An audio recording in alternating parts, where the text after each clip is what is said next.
Here I have ARCHOS Diamond Gamma, and today I'm going to show you how to access developer options on this device. So first of all, you have to open settings, then you have to enter about phone section, find this line build number here, and what you have to do next is to tap here, tap on it several times, and after that you will enter developer options.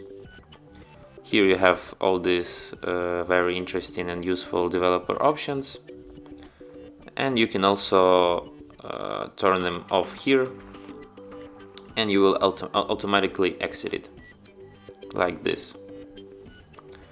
And that's it. Thanks for watching. If you find this tutorial useful, don't forget to hit that like button and subscribe to our channel.